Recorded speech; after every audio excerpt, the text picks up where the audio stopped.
Good evening, everyone. My name is Barbara Brown, and I'm the chair of the College Area Community Council. Can everyone hear me? Is everything good on Zoom? Okay, I just want to remind everyone that this meeting will be recorded, and if you could turn off your phones, that would be super helpful. I think we're just going to jump in and get started. We have an exciting group of speakers tonight, and we're going to start with the Ventura Police Report by Commander Mike Brown with the Ventura Police Department. Mike? Good evening, everybody here and on Zoom. It's a pleasure to be here today. Going over the crime statistics from last month to this month, I'm actually happy to report that there's nothing significant as far as really bad crime trends. We did have more arrests in regards to incidents. We've had 10 more incidents in comparison to last month. But of those 10, most of those were actually drug arrests, which brings the statistical numbers up. I did note there was a few stolen vehicles, and one of those in the comments said it was a Hyundai. If anyone, there's a viral video in regards to Hyundais and Kias, and they're newer vehicles that in conjunction with like a battery and a USB cord, they're able to unlock the door and then actually start the car without a key. Now, Kia and Hyundai have fixes for those, but you have to call the dealership and get your vehicle reprogrammed. It's been we've seen a rash of stolen vehicles, so with the rise in that, it could be some of that. Without going into every specific call, I can't tell you what the vehicle make is, but I did see one of the comments was a Hyundai. So if you have one of those vehicles, especially newer Hyundais or Kias, contact your dealership and see about getting that reprogrammed. With that, generally the mall, if we didn't have the mall in our district, we'd have almost no stats. The mall kind of dominated in thefts, especially as we start to get into the warmer months. We're probably going to see an uptick in incidents just with more people being out and about and so forth. One thing I did we do have a DOI checkpoint this Friday. So officers will be out looking for impaired drivers. So please encourage folks to use rideshare, Uber, carpool, things like that. Just please don't drive impaired. Coming up in May and June, we're going to start accepting applications for our community academy. For community academy is something you have to apply for at the police department.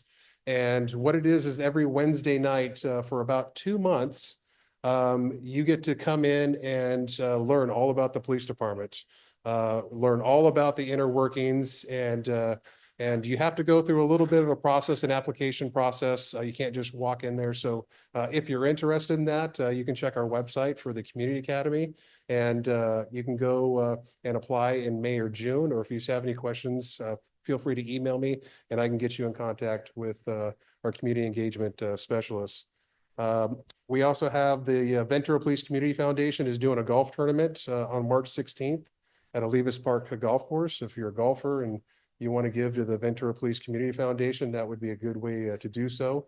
And then Mac Douglas, who does our emergency services manager, he has a CERT Academy. It's CERT is Community Emergency Response Team. It's community members that help during times of crisis or disasters to help with the police department and so forth.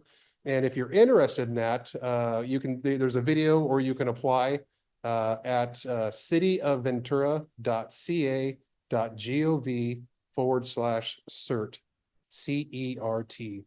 And that you can reach that on our website and kind of see what that program is about if you're interested in doing that. That kind of sums up my summary. Is there any questions that anybody has that I can answer?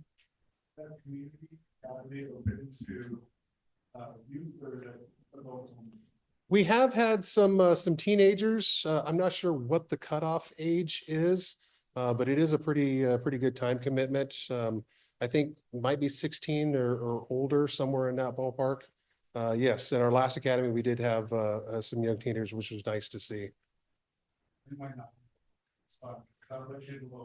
It's a little, yeah, they get late in the night. They might get it. It usually starts around 6 o'clock and then it can go between 9 and 10 o'clock in the evening, depending on who the presenters and stuff are.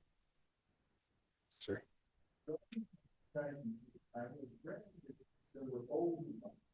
That had a problem, but are you saying that there is a new problem with the newer model? It is with the somewhat older slash, it depends on the years, depending on the make and models. There's some models that are affected more than others.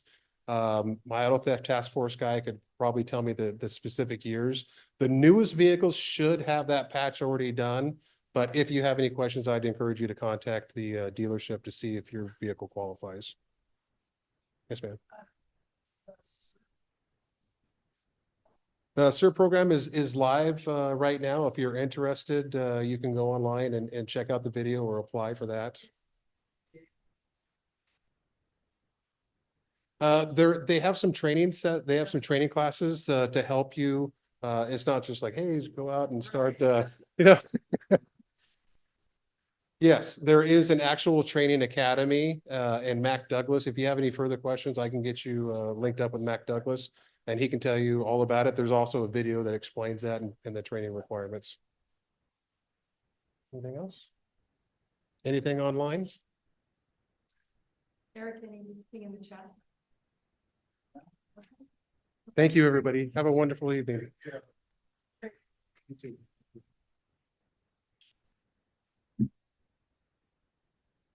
Okay, next up we have Vanessa Stotler, who's going to talk about, is she here online? Okay. All right, well, sometimes she's a little bit late and we're actually running a little tiny bit ahead of time. But Stacie, if you're ready to speak, okay. So I want to introduce the Ventura Star news director, Stacie Galang, and she's going to talk tonight about the changing role of local journalism. Stacie? Thank you so much. I'm so thankful to be here and I appreciate the invitation to come and talk to your group today. So thank you for having me. Again, my name is Stacie Galang and I'm the news director at the Ventura County Star. That's just a fancy way of saying I'm the editor. So I'm really grateful to be here. We wouldn't be here without you all as subscribers, as readers, as those people who interact with us on social media. So we really appreciate the opportunity to come and talk to each other and share the news that we have today. The Ventura County Star, thankfully, will be celebrating its 100th year this year, which is a really amazing milestone. And we're really pleased to be able to be here, in the first place. We're still here. There's still us. We're still here. So we're really pleased and we're glad that we're still here and we're glad that we're able to talk about the work that we're doing. It's different than the work that we had been doing over the years, as you can probably imagine, but we're still doing that work. So I have a trick question for you all. What was the original name of the Ventura County Star when it started? Yes. Ventura Star Free Press. No. No. It's a trick question. Anyone else want to give it a shot? It was for nearly 60 years. It was the Star Free Press, but it started. So let's take a look at the second slide, or the slide is exactly the Press Courier. So here we go. Slide number 2. Here we are. June 15th, 1925, the Ventura County Star. So yes, it was the county, exactly. But to your point, for many years, it was known as the Star Free Press. And I like to joke that I get a lot of calls and sometimes people will say, is this the Free Press? No, it's the Ventura County Star, to correct them. So we're still here in the name that we were originally, but because many people knew it as the Star Free Press, they still say that when they call us. Yeah. But we went by a lot of different names over the years. But again, we're going to be celebrating our 100th year It's very exciting. We're working on a special edition that we'll have inserted into that June 15th publication, which actually falls on a Sunday. So we're really pleased about that. And we actually had a meeting today that focused on the stories that we're going to be doing. So I hope you look forward to that as much as we are. We'll have a lot of those really awesome photos that tell the story for the last 100 years. We've been here during that time. We've been here for the St. Francis Dam, for obviously the Thomas Fire, and pretty much everything else that's major that's been here in between. There's been so much in 100 years, as you can imagine. I'm looking at my notes to make sure I don't miss anything, but we can go forward here. It was started by Roy Pinkerton in 1925. Some people may know that. If you hit one more arrow, there we go. And so here are some of the major milestones. J.P. Scripps became a major stockholder of the Star in 1928. Here we are with the Free Press in 1936, right? We acquired the Star or the Free Press and merged and took on that name. There's a name that you may still hear from time to time, Julius Gaius. He was a formidable journalist in this county, in this state, and in the West. He started the Kitsap Sun before he came to Ventura County and became the editor here, and he was here for many years. A lot of people probably know his name from the Julius Gaius bell ringer campaign, and he started that, yes, for the Salvation Army, and he was here for a very long time. I still get calls, less and less these days, from people complaining, saying things like, I used to golf with Julius Gaius at the Satakoy Country Club, and he would be turning over in his grave if he knew what you were doing. And so we still get calls about Julius Gaius. We hope that we're upholding his principles because he was such a great figure here in Ventura County in general, and as a journalist himself, he really led the way. And not only in the newspaper business, but in the community as well. He was just a great figure. But one thing you're going to start seeing with this timeline is consolidation of newspapers, right? Kind of from the 80s, 90s, and even now into the 2000s and 2010s, you've seen a rapid consolidation of newspapers. In Ventura County, we all went around the room and talked about some of the newspapers we used to know, the Oxnard Press Courier, the Thousand Oaks News Chronicle, the Simi Valley Enterprise, the Camarillo Daily News. All of those over time either closed or merged with a Ventura County Star. Another notable thing that happened in 1994, we dropped the Free Press, we went back to the Ventura County Star. And then we had a couple of things that happened. The most important that you'll probably need to know is that we were purchased by Gannett in 2016. Gannett is our parent company. They own USA Today, and they own 200 newspapers across the US. We are part of the largest news organization in the country. And so for better or for worse, that's what we are. We're part of a very large corporation and system. I know that drives some people crazy, and I can understand why. I get those calls every single day. I did not get my newspaper. Feel free to call me if you don't get your newspaper. Start with customer service, please. But you're welcome to call me if you have trouble. Yeah. Comment about. Absolutely. Julie's studies, because. Yes, please. My mom and dad started in the paper in 1948. Yes. And taking it all the way through. And we always looked for his remarks as on editorial page. Yes. Because on graduation, because he had the best advice to inspire young people. Yeah. To do their best. He was, I mean, he is such a formidable figure in Ventura County that, again, people remember him dearly, absolutely dearly. And so we're grateful that he was such a, like a shepherd to the paper overall for many, many years. And there are no shortage of stories about Julius Gaius, and many of you knew him directly. You may know him by reputation, like I said, through his bell ringer campaign. So we're truly grateful for his leadership here in the county, and we will be celebrating that and continuing to celebrate that. But again, so we're part of the largest newspaper company in the US, and that means a lot of different things to people. And so we're looking at how we can best serve the community. And there are some things, we can go to the next slide, that's fine too. Yeah, no problem.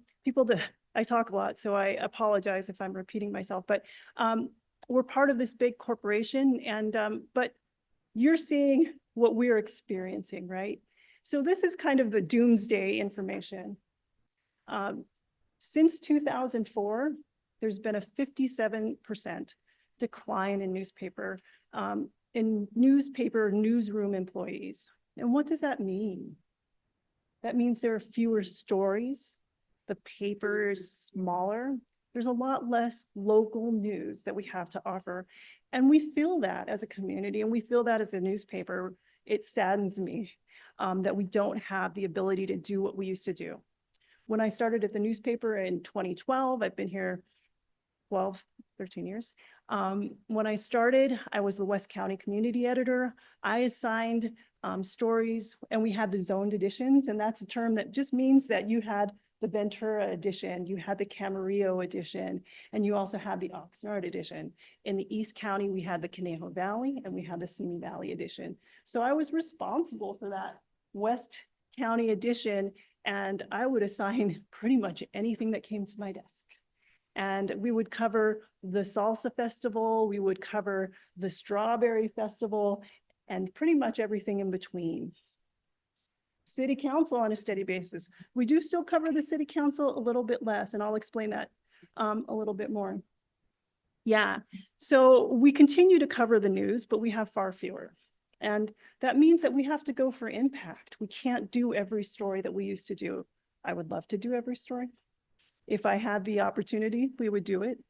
I like to sleep though, and we can't do everything anymore. So those numbers, what do they mean to us? It just means that we can't do what we used to, and we have to really focus. And this was data taken from a 2022 report from Steve Waldman, and he started a great nonprofit called Report for America, and that puts reporters into newsrooms, and we actually were the beneficiary of that. We had a reporter named Isaiah Murtaugh, and he started as an education reporter, and he did that for 2 years. We actually had someone else in the position. We were able to fill that when she left, but we were the beneficiary of that. They pay part of the salary, and then we raise the money for the additional part. And now he's hired, and he's a full-time reporter for us. He is covering Oxnard, Port Hueneme, and Camarillo. So that was the good takeaway from this. They've started this program. They're helping to backfill a lot of those positions. Obviously, it's too big a number to backfill, but having even 1 or 2 people in a newsroom, in addition to what you currently have, will really help. All right, moving along here. So there's a lot of data here. I won't bore you with it all, but there's some good and interesting things that are happening. I showed you that timeline about the changes that were happening in our newsroom, right, as we consolidated, but there were a couple of things that happened in there that I didn't have, right? The advent of the internet. We're talking about those things that have disrupted the news business in the last 20 or 30 years, right? The internet. The news industry said, people will never, they're going to want those print subscriptions. We were really proud, and we were very stubborn about the changes that were happening in our midst. And that resulted in a lot of that made us late to the game. We had a tough time adjusting because we believed that readers would reject the idea of anything other than print, but we could not have foreseen the changes that were coming. And because we didn't do that, we missed some opportunities along the way. But there's hope, right? Pretty much everybody has one of these, right? We all have this crazy thing called a smartphone. We use it, it's practically connected to our hip. And if you're a news junkie like I am and a little bit crazy, I have the associated, obviously I have vcstar.com. I have the app on my phone. I have, awesome. Thank you, thank you. The Associated Press, the New York Times, the Washington Post, my own USA Today, and a couple of other ones in between, right? And so you can get news. That's right. You can get news and information, and there are apps that consolidate that. So people are reading news. They're just reading it in ways that they didn't do 20 years ago. We're playing catch up. That's what we're doing. But the statistic that I wanted to draw out is 86% of US adults say that they at least sometimes get news on a smartphone, computer, or tablet. Of those, 57% say they do so often. So if we're a collection of society, we're kind of engaged. We're probably a little more engaged than the average Joe. We have smartphones, we're looking at news, and we're consuming the news and information. It's just that we're doing it in different ways. And the newspaper is trying to adapt to the changing ways that people are getting news and information. There are a lot of statistics, like I said up there, you're welcome to do that. That's from a Pew Research study from 2024. It's a little scary, we're navigating this place that's different. You know, my mom, who's 80, uses her smartphone every day. She's actually pretty good at it. There are times when I have to help her, but she does it. She's not reading her news on her phone. But as we look at different generations of people, how are we getting that news and how are we reacting to that, right? So that's kind of where we are with that. I'll move along here. Here's what you can do. Of course, I'm here to talk about the newspaper and the news business, and I have to promote mine. But you can download other apps. We have the VC Star app, and I encourage people to get it. It's free. Even if you don't read all the stories, you can get the headlines. Some of the biggest news that you see every day, you're going to get on your smartphone, even if you just read the headline, right? And that's important. Do you know what's happening in your community? You walk on the beach, anytime in the last 2 weeks, you've probably seen the Velella. It's these tiny little creatures that are all over our beaches. I also do outrigger canoeing and I paddle. That's my pastime. And they've been everywhere. We had a story on it this week. It'll be in tomorrow's print edition. We have a reporter who's out today, and he's covering Adam Schiff at the Port of Weneme. So we'll have a story up tomorrow, and it'll be in Friday's print edition. So we have that. And that brings me to a couple of other things. We have a newsletter on our website. It's a daily briefing. We have some of the top 5 stories. It gets to your inbox right around 6 o'clock in the morning. And it's kind of 5 stories that you might have seen and a listing of some of the things that are very popular on our website. That's free. The app is free. If you start using the app a lot, which I hope you do, it will make you sign up. But a lot of the information that you can get is free. We also have a presence on most of the social media that you see out there. And social media is a really big way that people are coming to us. And that was a second disruption that I was going to talk about, social media, right? Who thought that Facebook would be what Facebook is today? And Facebook is kind of passé.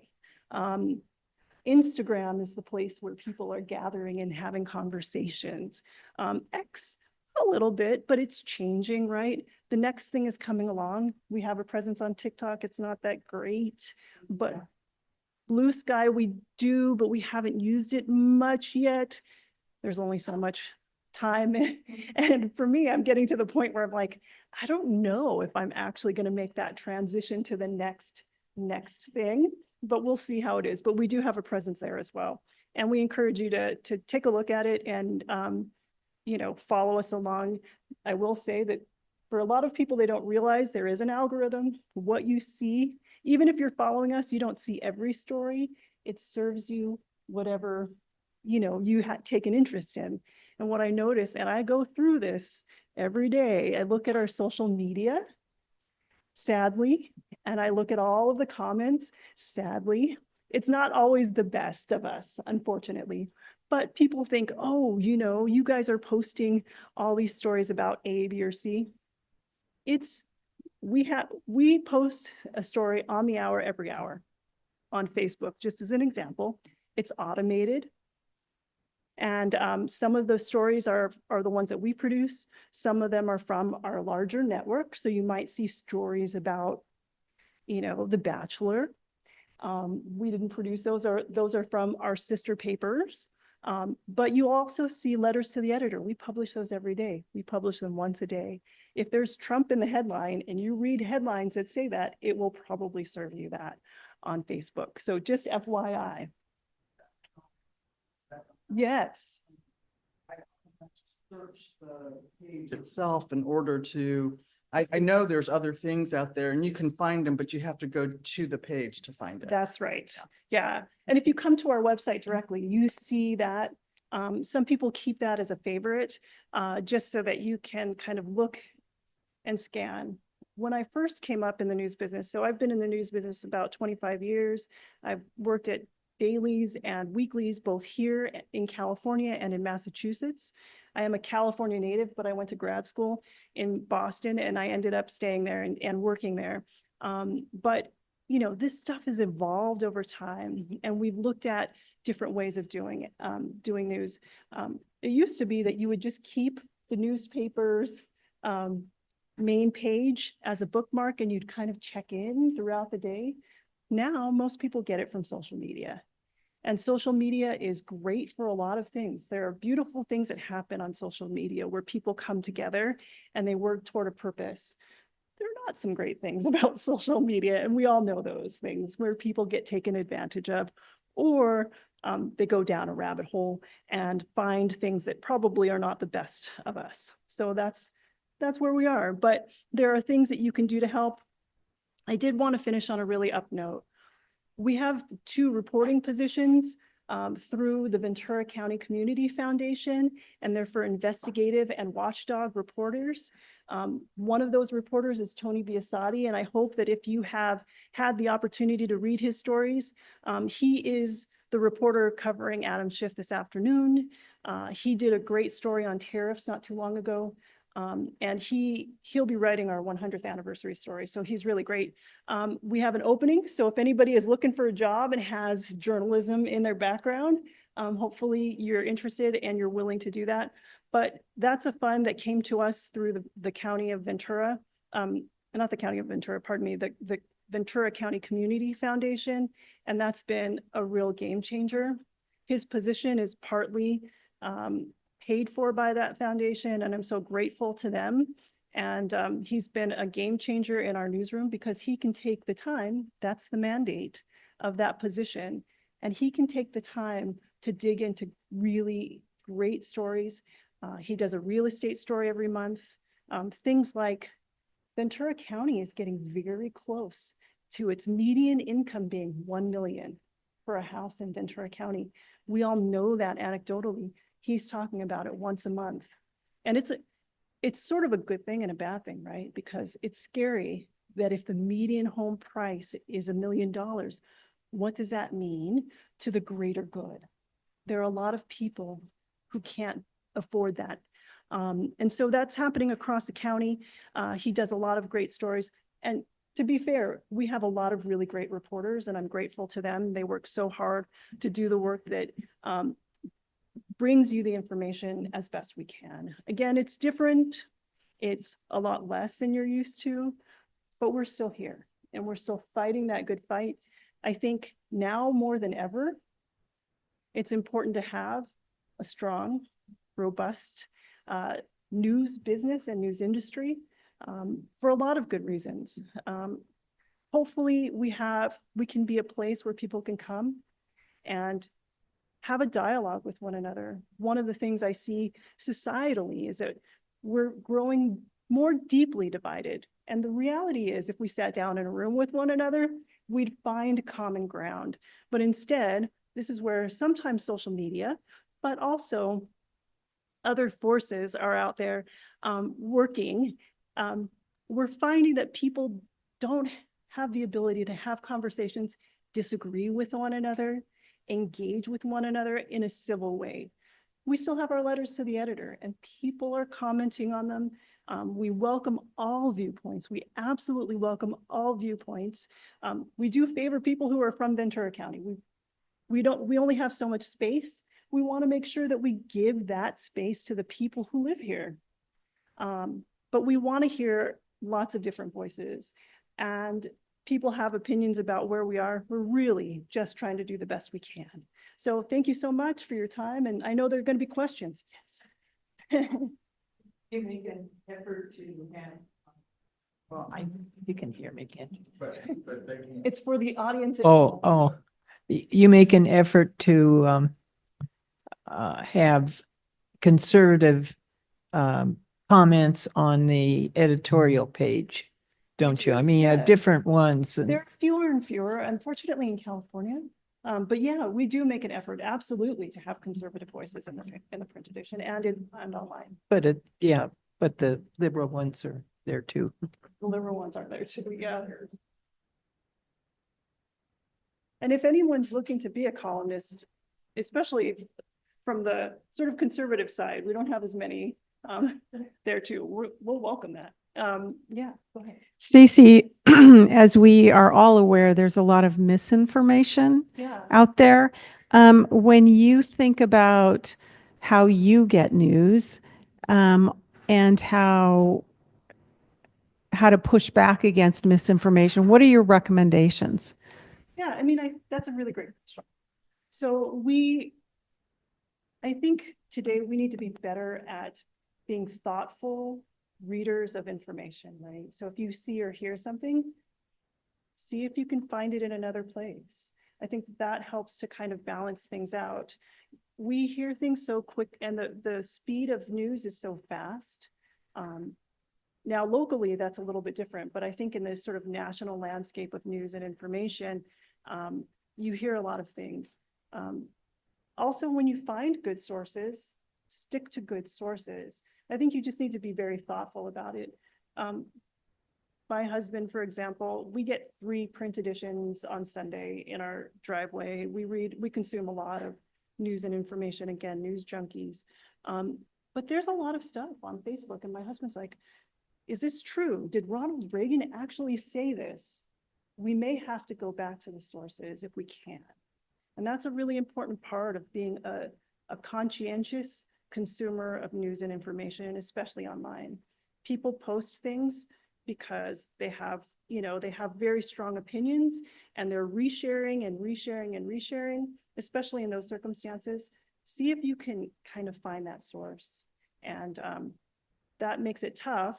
It's a little more time consuming, but I think it's an important part of a process that we as consumers have to do if we want to be conscientious about it. Great question.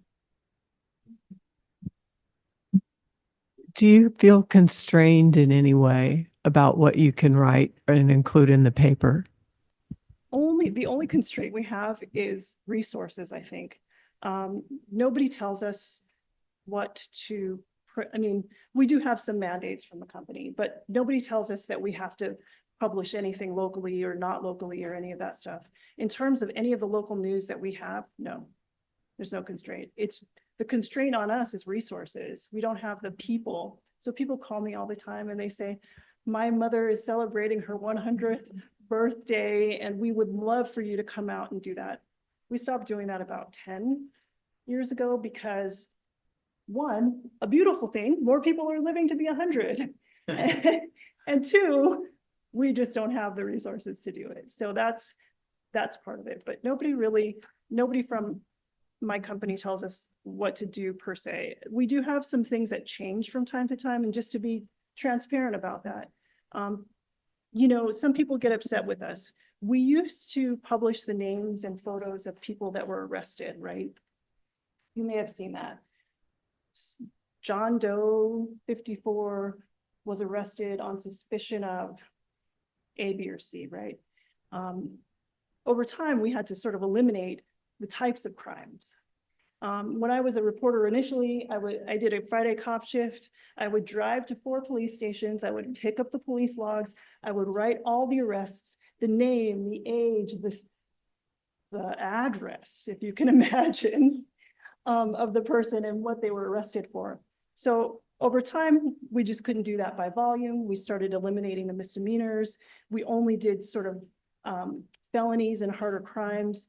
And then the company had a big internal discussion about what was right and good, because the internet lives forever. Print is here, but are people going to go find things? So I would say about 3 years, maybe 3 or 4 years ago, we had kind of an internal discussion about naming people.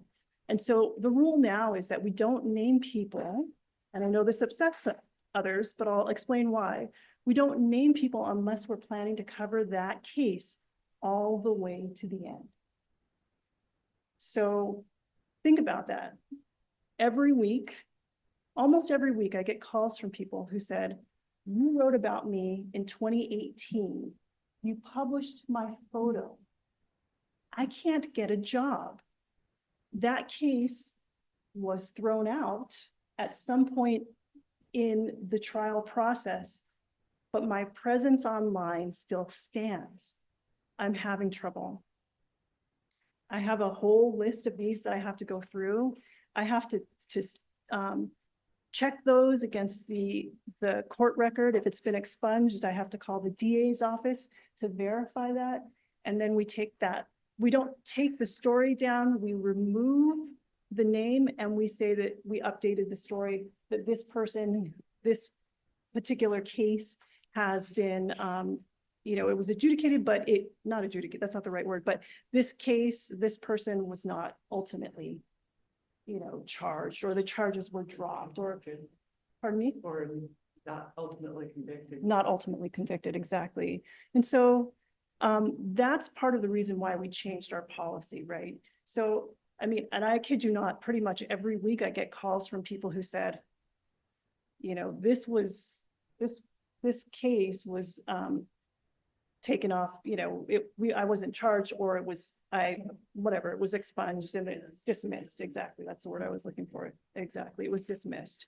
And so unless we're going to be following that case from the beginning to the end, and most of those are pretty serious cases, very serious cases, we're not naming anybody anymore. And the photos also live forever. It's easy to Google today, right? And so that's part of the process. Great. I just wanted to say first that thank you for everything that you do, because I believe in this day and age, it's probably one of the most important jobs out there is sharing knowledge and information and the news. I've been a news junkie most of my life. I remember even as a kid, I was that nerd that loved the New York Times and the LA Times and then the local paper where I was at the time, and now the Star. And it was always about balancing to see if the stories changed from paper to paper. Because even back then, before social media and stuff, you had to still kind of vet to see what was true and what wasn't. And now today, more than anything, the key is finding not just the news that agrees with your perspective, which is the easy thing to do, but find the news that is really has a high level of ethics to actually print and report as factual as possible and as thorough as possible. And the complexity of life today and the issues today really warrant a deep understanding of the issues. For that reason, there's some social medias that just don't go on because it's too easy to just vet, to vent and share that knee-jerk reaction when so many issues are much deeper than that. And you can't really get into that on those social media platforms. So I count on our local newspaper, even though it's a fraction of what it used to report on, to be able to report the factual information and the depth of the knowledge. Because as an elected official, one last thing is that as an elected official, we have a difficult enough time being up there, being held accountable for making the best decision we can for our community, but knowing that best decision may not be the politically correct decision, and having to find a way to inform people of that. And I would hope that our printed media would be able to help us at least share that story and the true issue and not the political correct issue that sometimes is heard mainly on social media. So it's extremely important. I think it's that variety of outlets of news has absolutely created the depth of this division that we're faced with today. And I'm actually, one of the greatest tools we have is things like the Ventura County Star that can help us really share the accurate, thorough, and correct information. So again, thank you. It wasn't really a question. I just want to share as an elected official what I feel. Too. And it makes me, I'm reacting to that, if that's okay. You know, when I started my news career in the Boston area, I wasn't in Boston, but I was in the Boston, actually I was in Boston, but in a very unique way. And there was the Boston Herald, and then there was the Boston Globe. And the Herald had this one sort of way of looking at the world. And the Herald had one way and the Globe had another way. And you kind of knew the types of people that were reading each one of those, and you kind of had a sense of it. It wasn't that they ignored each other. They paid attention to what each other was doing. And competition was really good. I'm sad that we have less and less competition, because it means that we have less news and information to help us understand the bigger picture. I can talk your ears off, so I hope I'm Well, not too I'm much. loving it. It's a really interesting topic. Stacie, where do you see things going? Do you think that newspapers will fairly soon become not papers at all, but it's going to be entirely digital? Is that one of the things that we should expect? And what else do you see in terms of the transformation that's taking place, It's a obviously? good question, and I think it's on the minds of many people, because I talk to a lot of people in the community. So the first answer to that question is, I do think the print product will reduce. I don't think it'll go away completely. So for those of you who get the paper right, you know that we don't have a Saturday print edition, and I get a lot of complaints about the fact that we don't have the Saturday print edition. So the number of people taking the print edition is going less and less. The demographic in that is getting older and older. And so I think people will get probably one print edition, maybe two print editions. I don't know when that transition will happen, but in my neighborhood, as an example, I don't think there are many people who get the paper in my block, to my great dismay. But the cost to deliver, the cost to print, the cost to do all of those things is growing more and more. And so in some areas across the country, the delivery is the postal service. And in fact, in some areas of Ventura County, the delivery is the US Postal Service. And so people complain that the news is a couple of days late. If you're getting it in your mailbox, now it's already 2 or 3 days late. But you're going to see, I think, the news paper become more of a best of the week compendium versus the daily. The next thing I think you're going to see is obviously more digital, and people are on their devices quite a bit. And I think AI is probably going to be the next game changer. We're just at the beginning stages of that. We're learning. And I will give the leadership in my company credit, because they're experimenting with it, not with the news, not with the writing and the reporting, but there are things that we can do to streamline the work, and they're taking a look at it. The last thing we want to do is act like how we did with the internet and say, no, this is not for us. We're too good for it. AI is here. It is changing the world today. If we're not understanding the use of AI, we're going to miss that boat. What will it do? You know, we have data sets that we use to help tell stories of the county, maybe population, maybe demographics, maybe other ways. Instead of doing the Excel spreadsheets and importing all of that information and doing a pivot table and trying to do analysis, AI may be able to do a lot of that for us. And it may be able to summarize some of the data that we have in ways that we're not able to see. So usually if we're doing data analysis, we don't do that a whole lot, but we have databases that we take a look at and try to understand. One great series of stories that Tony did was on salaries across Ventura County, had a 3-part series, who made the most money, what the average was, and those sorts of things. He had to download a database, put it into the computer, analyze all of this, figure out who was who. AI is going to help us do that. And then he can talk to the people who are part of that story rather than spending the time crunching the numbers. Exactly.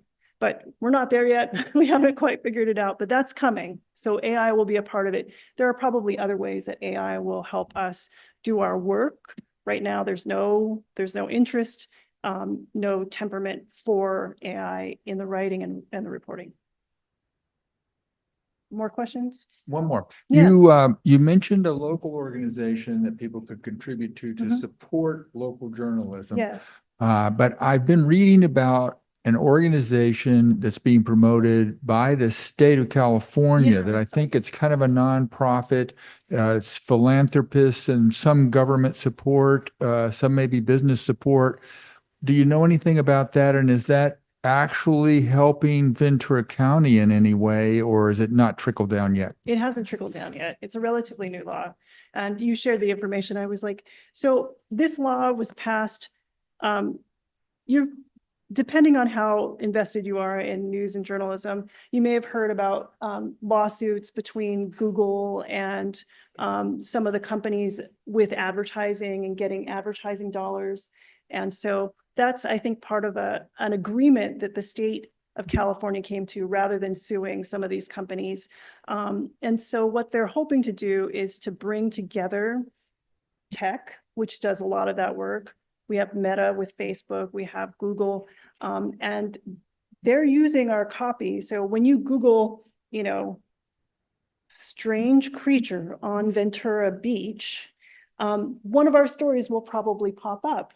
And so they were summarizing those stories and they get kind of the credit a little bit. And so anyway, that's the result of some of that legislation that you're seeing. It hasn't trickled down to us.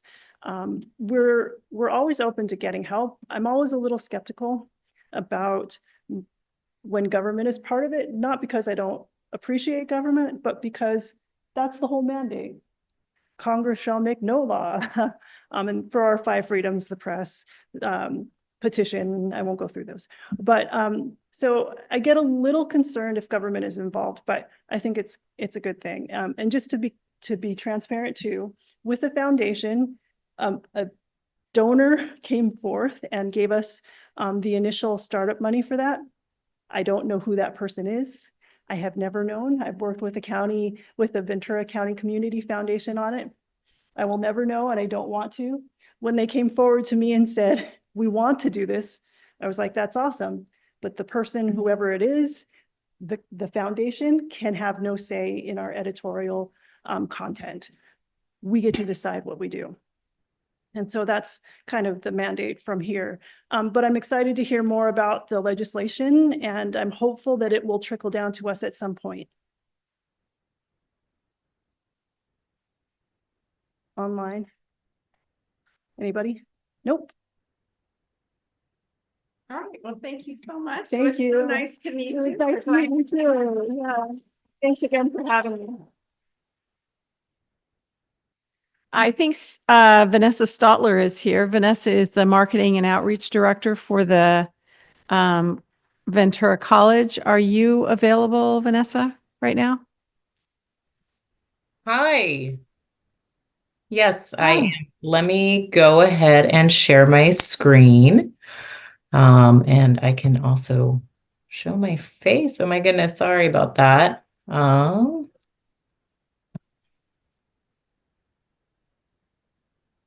Hopefully everybody can, there we go, college area. Hi, how is everybody? Hopefully everybody can see my presentation over there. Sorry, I wasn't able to make it in person. I'm going to jump right in. So Ventura College today, as a matter of fact, we were able to celebrate Earth Day, even though it was yesterday, but we celebrated today. We had a wonderful unveiling of our new global garden. And we had our Jordan and Bain, which are our landscape architects that help us design the entire global garden. And it is such a treat. Would love to have folks come and view it and visit it. We had the pleasure of the gentleman, I'm totally blanking on his name. I'll be sure to send him in a notes because I want to make sure he gets credit for this, but he showed us the journey around the different areas and the plants that were used in a global garden. So there's one area that has a California native garden and all of the different plants and species that are in that area. Then you can travel over to the South African garden, another location within our global garden, and different types of plants. The Chilean garden, which is another section, and then followed by the Australian garden. And so don't worry, I'm going to drop this entire report. It's got images of all the different types of plants that were planted and the entire pretty much the entire thought that went behind this. So if you're able to come on campus and to view this, come take a look. It's actually been covered for the past few months. We've been working on it. So today we got to unveil it. We got to really travel around to take a look at that.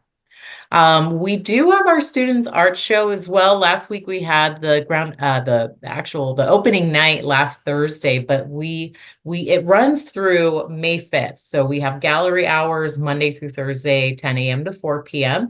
It's always great to see the work of artists from Ventura College and to take a look at everything that they've worked on throughout the semester. So if you're able to come in, please take a look. If you've been around campus, you may have seen a new mural. So at the new media center as well, the new art building, new media art building. I'm totally blanking on that one. We have our new mural. It's to celebrate our 100 years, which we're starting in the fall semester when we kick off. So it's this beautiful mural on our campus. So if you've been around, definitely take a look. Various home games coming to the area. So we have a couple by the end of this week and next week. So we're already going into May, which is really hard to believe. So we're really starting to wind down before the summer. So anybody wants to come to home games, we have quite a few on the dock until then.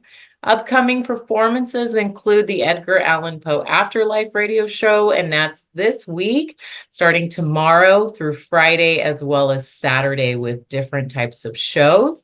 And then Dark and Luminous Night. This is actually a free event at 7 p.m. on Friday at the Mission San Buenaventura in collaboration with our orchestra. So this will be a really wonderful free event here for the community this Friday at 7 p.m.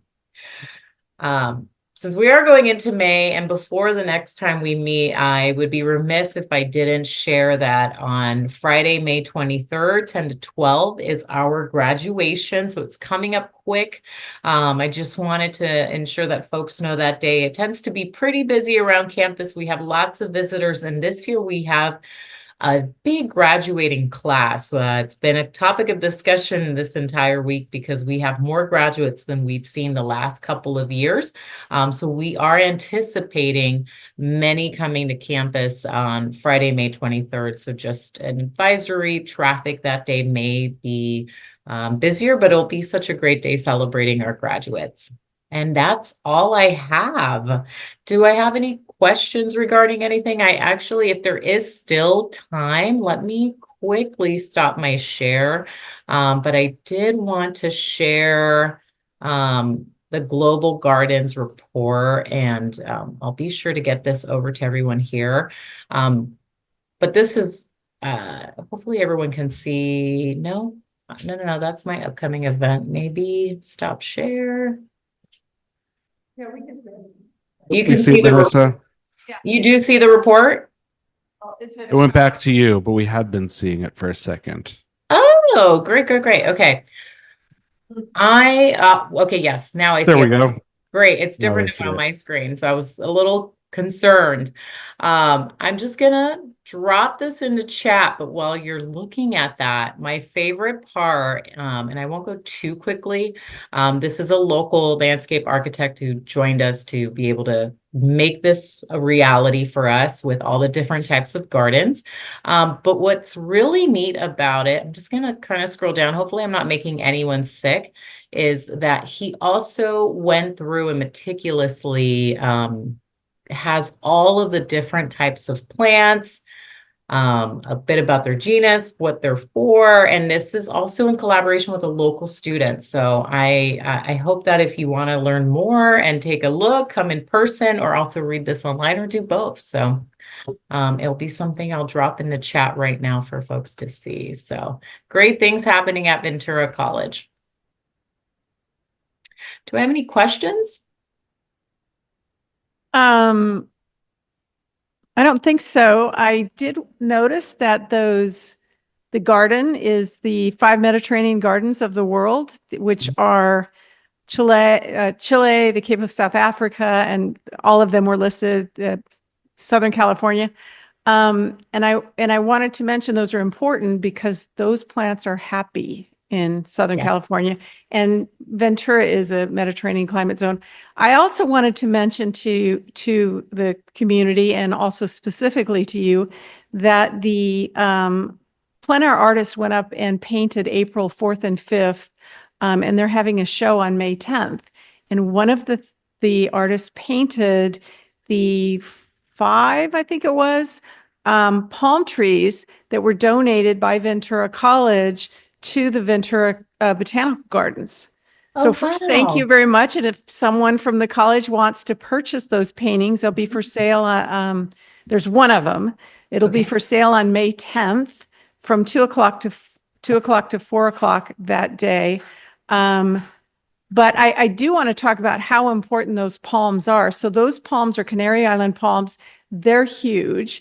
And I know that you removed them because you were you needed that land for something else. We at the Botanical Gardens could not have those without someone like you donating those to us, especially that size, because those are huge trees. Are they, what, 30 feet tall? Something like that, 30 to 50, very tall. We can't, it is against the law to transport those across county lines. So we couldn't purchase them, especially that tall and of that age. We'd have to grow them. So I just wanted to give you a shout out. Thank you so much for that. And if you want to see that one piece, Yeah. it's going to be at May 10th at the Gardens from 2 to 4 p.m. Anything Yeah, else? Barbara Brown, thank you so much for that heads up. I am definitely interested. So Okay. taking a look at that.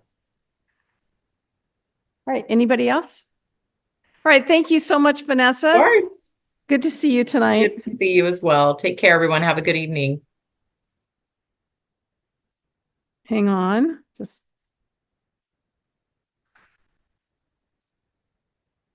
So I'm going to take a moment right now to do some business. So do our personal business and our announcements.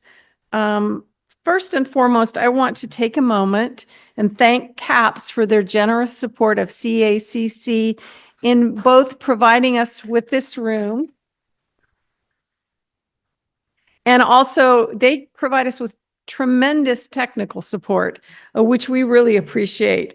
As many of you know, CAPS is a nonprofit, and an important part of their funding comes from the city of Ventura.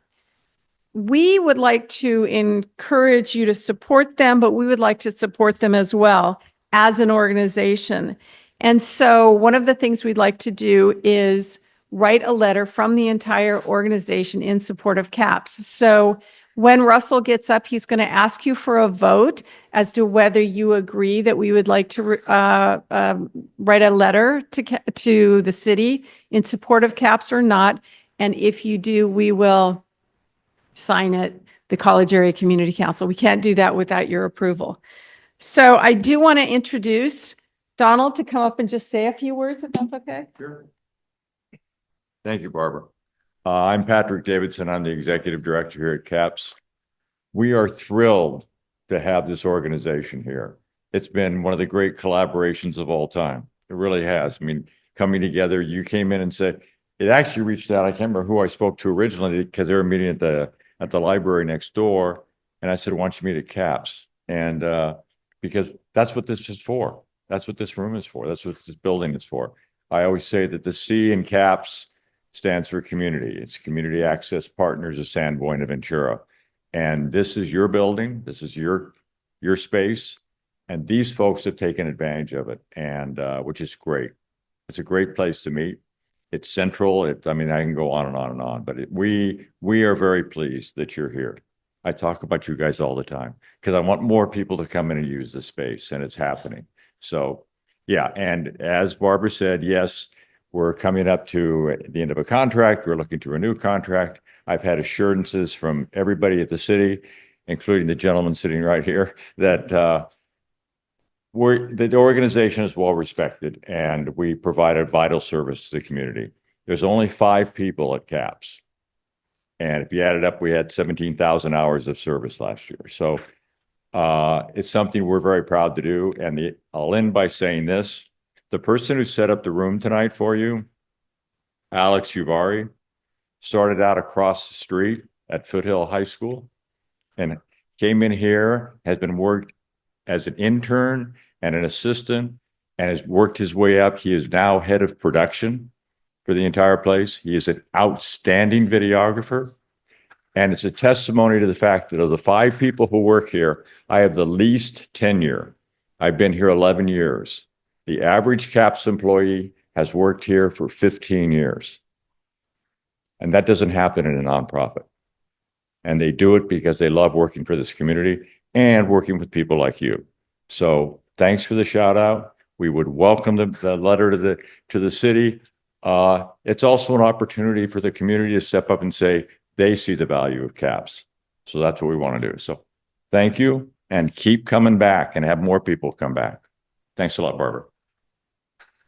Sorry about the name. My middle name. Okay, we're good. We're good.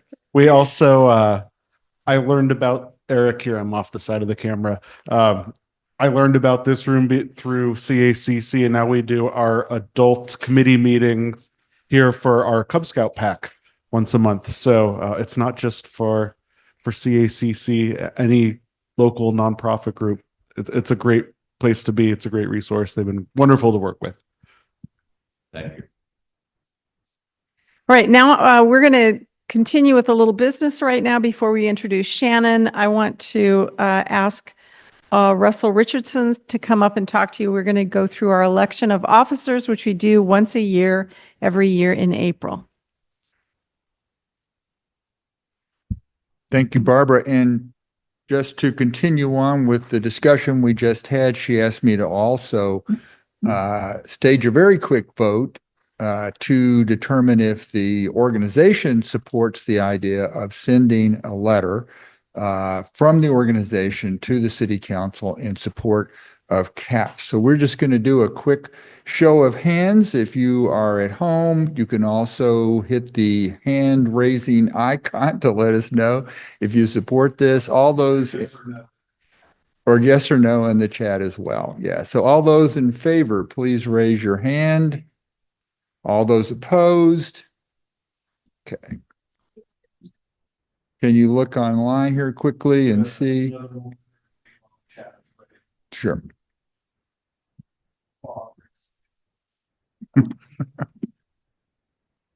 Do you see any no's? Okay. Then we can assume, sure. Sure.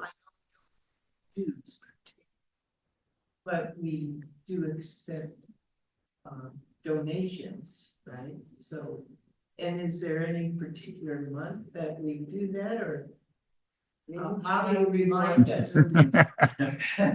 There is no particular month. We've been asking almost every month, right? So yes, we would accept a donation. This is a good time to do it. And if you have a check tonight, Carol, we would be glad to accept it.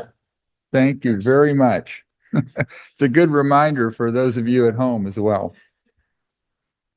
The other thing that we always do in April is to elect new officers.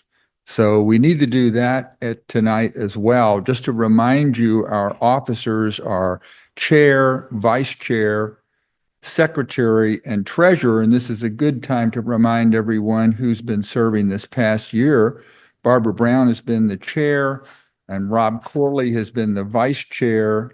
Kathy Bremer is the secretary, and Eric Rosenberg is the treasurer.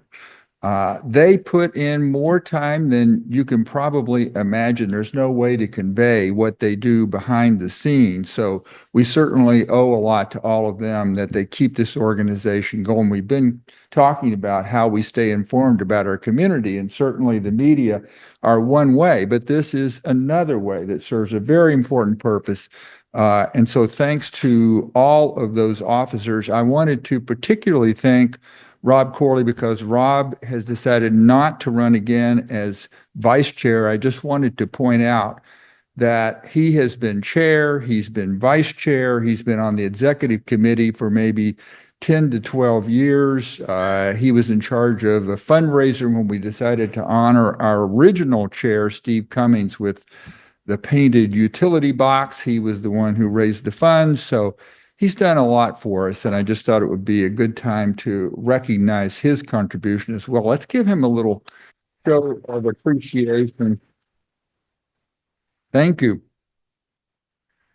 This is one of the few formal votes that we take during the year, and with formal votes, you do have to have attended 2 of the previous 5 meetings. So Kathy has composed a list here of people who are qualified to vote on the officers tonight. So I'm going to read that list so everybody knows if you are a qualified voter or not. On the list are Jim Ackerman, Kathy Bremer, Barbara Brown, Rob Corley, Dennis Goldstein, Clark Hubbard, Diane Hubbard, Ann Houston, Joanne Kaplan, Marilyn Keller, Carol Lindberg, Sam Fang, Nadine Peache, Russell Richardson, Dina Rogers, Eric Rosenberg, Bob Shulkin, and Herb Swind. If for some reason you thought you were qualified and should be on the list, please let us know. Talk to Kathy and we'll be glad to check that out. But that is our list at this point. We also need to have a quorum. Our quorum is 7 members. I have been able to determine just visually that we do have 7 people, more than 7 people from that list. So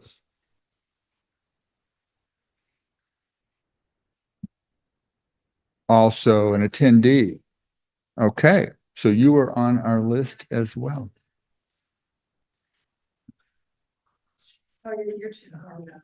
Yeah. Okay.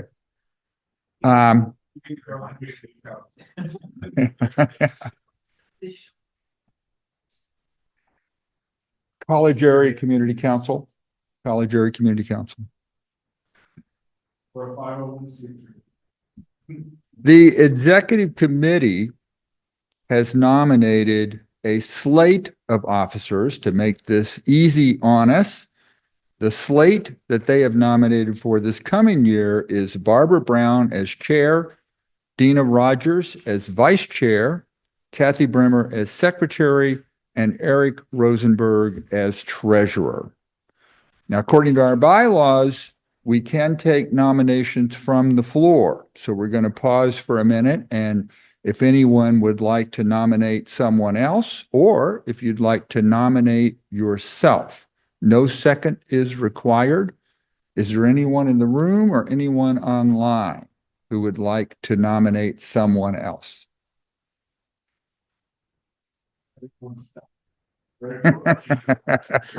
Yeah, we would love for you to jump up and say, yes, I'll be treasurer, or yes, I'll be secretary, right?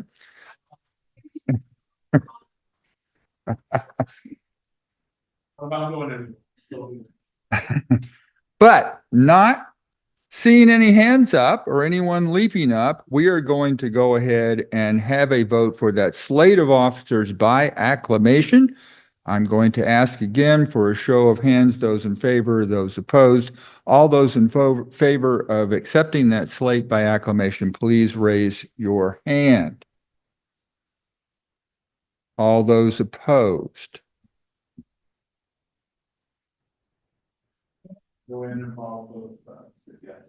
Okay. Okay, I think we have our new officers for the coming year. Let's give them a hand. Thanks to all of them for volunteering for another year with the College Area Community Council. I believe that's it. Is there anything else we need to do in terms of voting? Yeah. Okay.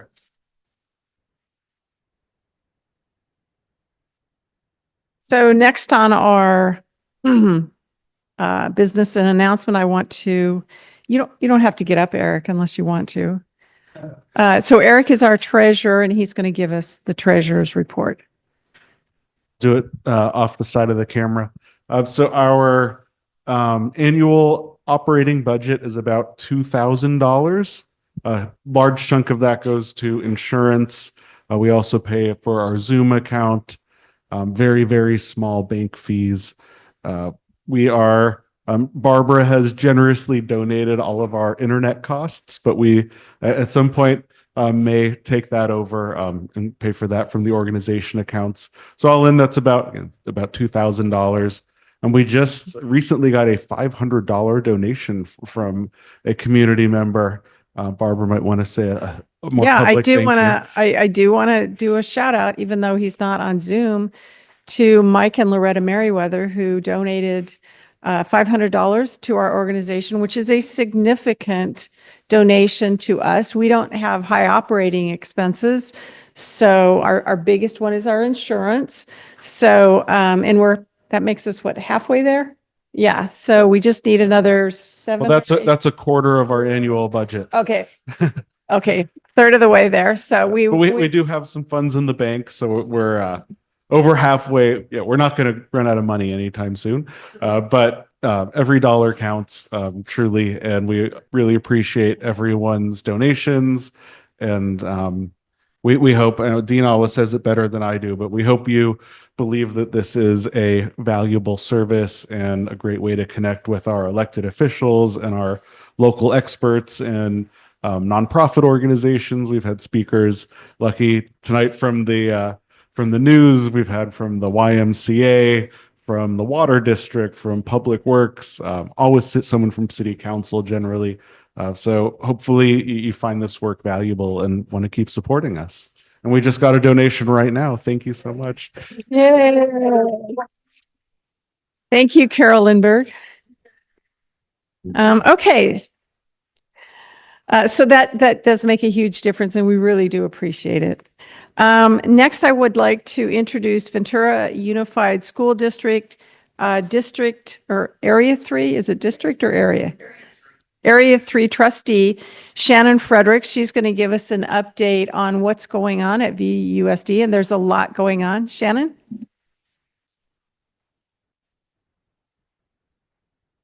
Always a lot going on in education. Thank you. Happy to be here this evening.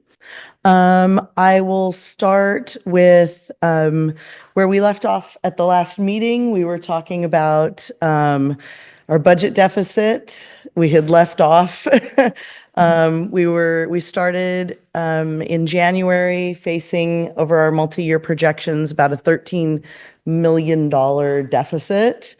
And I have mixed emotions about reporting that we have taken steps in order to lay off a significant portion of our staff.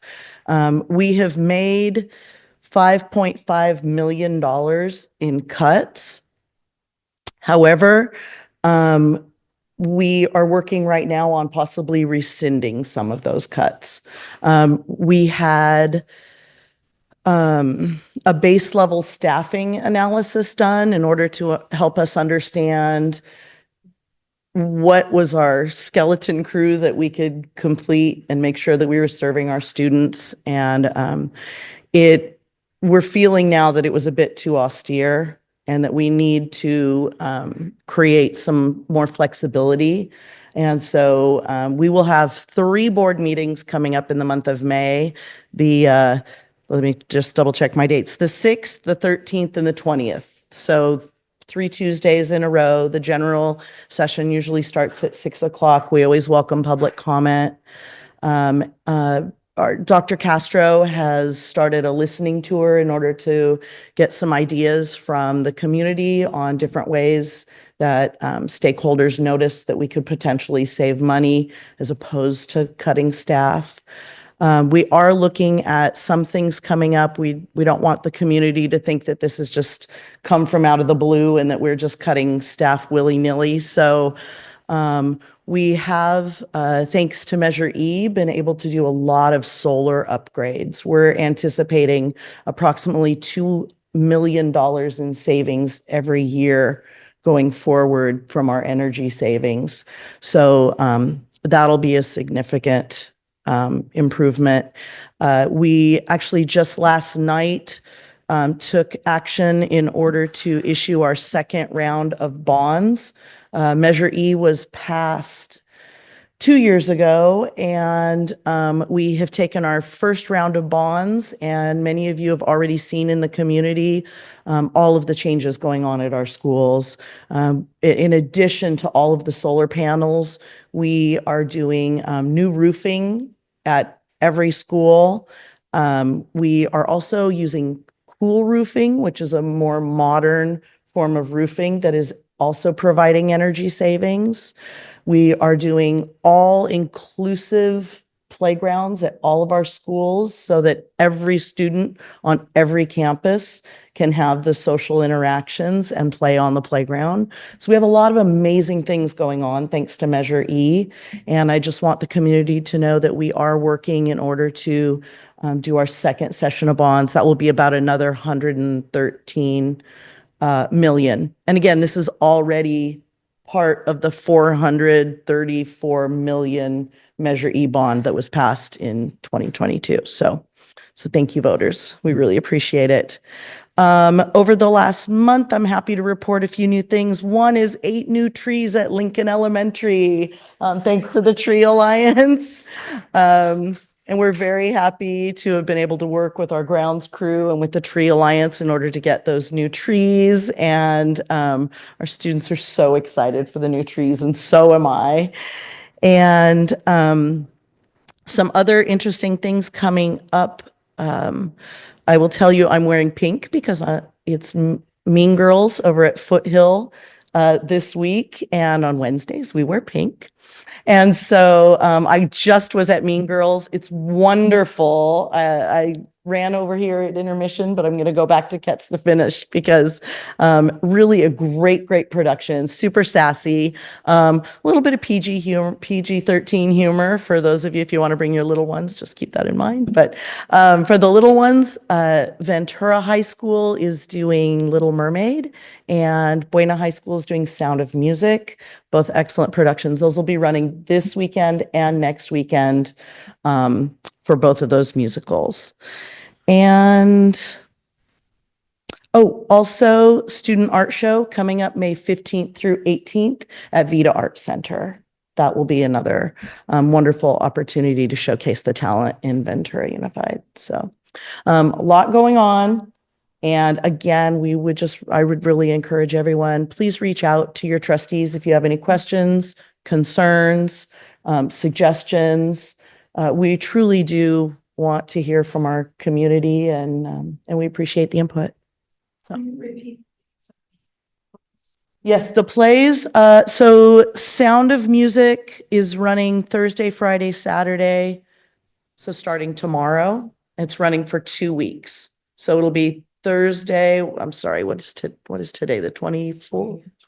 Today's the 23rd. So it'll be running 24, 25, 26. And then I think it's May 1st, 2nd, 3rd. So that's for Sound of Music. And then Little Mermaid actually has an extra show. They run the same days, but then they also have 2 matinees on the Sundays. So May 4th and where's Little Mermaid is at Ventura High. Yes. The others at Buena, correct. And Mean Girls is running still. You have 2 chances tomorrow or Friday night to catch Mean Girls. And that's in the cafetorium at Foothill. Yeah, super fun. It's really a fun. And of course, we're approaching, graduations and award ceremonies and retirement ceremonies. And it's really an exciting time in Ventura Unified. So, all right, questions? All right. Thank you. Thank you for having me. Thank you for having me on the agenda tonight, Kathy. Yes. I just wonder do you have any more information on what else you're looking at to be able to maybe call some staff back and do some Yes. other budget changes to save money? Are you still working on that? Yes and yes. So some of the things we talked about last night, and we're looking to get a little bit more cost analysis. But one of the things that we're looking at is just overall with base staffing in order to increase base staffing in certain positions. We're also looking at the possibility of schools already we have a formula we use in order to fund schools so that they can do things based on their specific needs on their campus. And so we're looking at, even though funding is tight right now, we're looking at increasing the amount of funding for each site so that they have a little bit more flexibility. So for example, if they have a need for more ASB secretary, they can add, another 0.2, 0.3, 0.4, whatever their budget allows. But that will allow each site to kind of determine what they need. As far as other cuts coming down the road, Dr. Castro did have his first listening session on this, and he has organized a long list of things in order to reach out to community members who've made suggestions and staff that have made suggestions. And so there are too many things to list in the works, but we've had many great ideas from the community on different ways that we could, everything from, I received an email from a gentleman who lives above Ventura High, and he said, I've lived above Ventura High for a long time, and you guys used to cover the pool. And he sent me a bunch of data on how much energy savings there is in just covering your pool. He said, I realize it's somebody's job. They have to go in the evening and cover it, and somebody has to go in the morning and uncover it, but perhaps it might be cost efficient. And it seems like such a small thing, but it's literally a community member standing in their backyard going, that's funny. I remember when they used to cover their pool and they aren't now. So it's something we're looking into. So all of those little, it seems like it might not be important, but you would be surprised when we start adding up cost savings. So You got some budget numbers. Every little bit counts. yes, absolutely. Absolutely. So, all right. Thank you. Thank you so much for having me. You can sit in my seat if you want. I just wanted to mention this before Shannon goes. So yes, we were very lucky to be able to plant 8 trees at Lincoln. And at that point, we talked to Terry Allison, who's the head of maintenance. One of her primary team members was cut. And I don't know if his job is going to be saved, but he was going to be cut. And one of the things she said to us is, and by the way, when they put this new playground, so we put in 8 trees, and what they put in the new playground equipment, part of that grant was an additional, I think, 12 trees or something like that, 11 trees. So here's the interesting thing. This is really good news because the recommended amount of coverage for any playground is 30%. Ventura Unified School District is abysmally low. It's been very bad.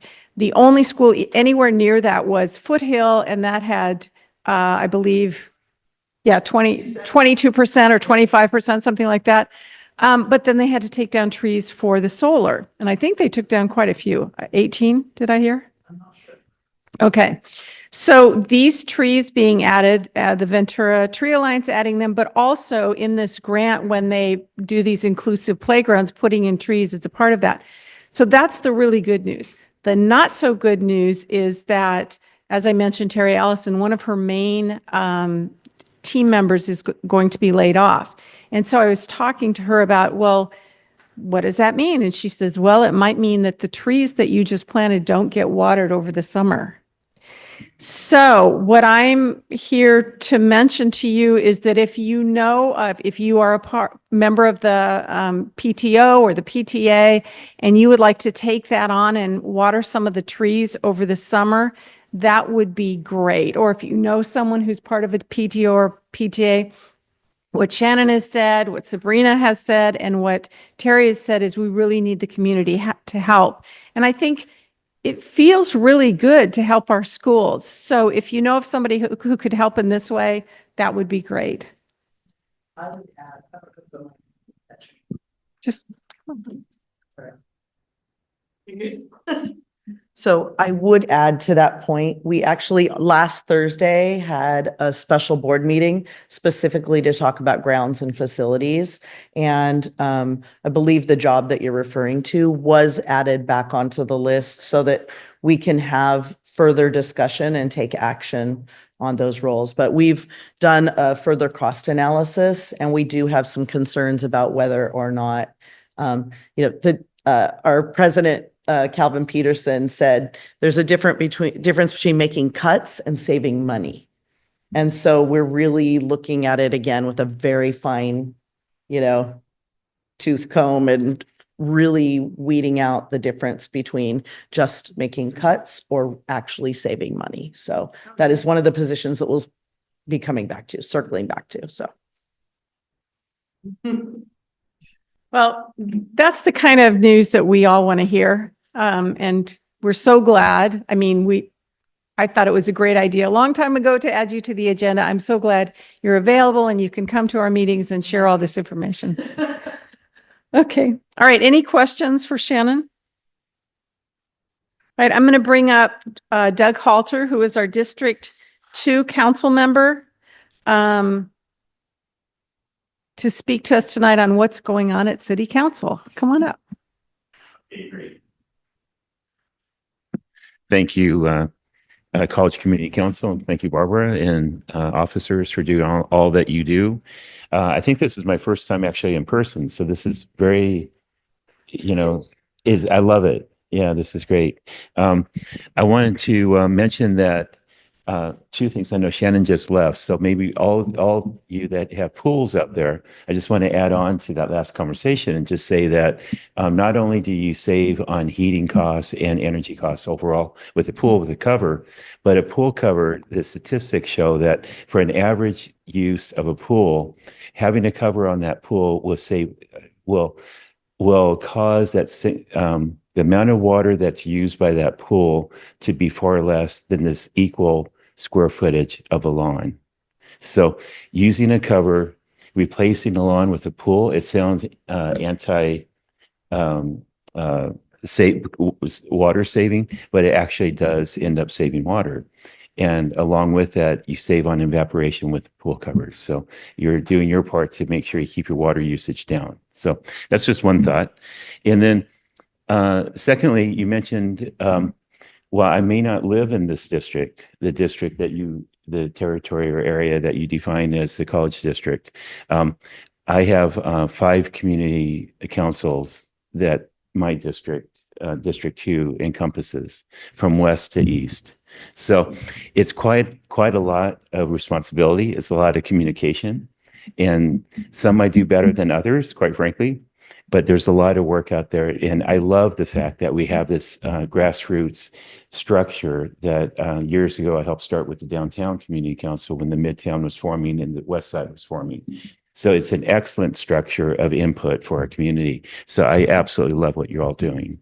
And but as far as things that are going on in the city, there are a multitude of things going on, and I think, as most of you know, as a council member, you not only have the responsibility of representing the city and helping to make the best decisions, gathering information, listening to the public, and trying to make the best decisions for our community that you possibly can for now and for the future of our community. But you also have the responsibility of representing the city on many different levels.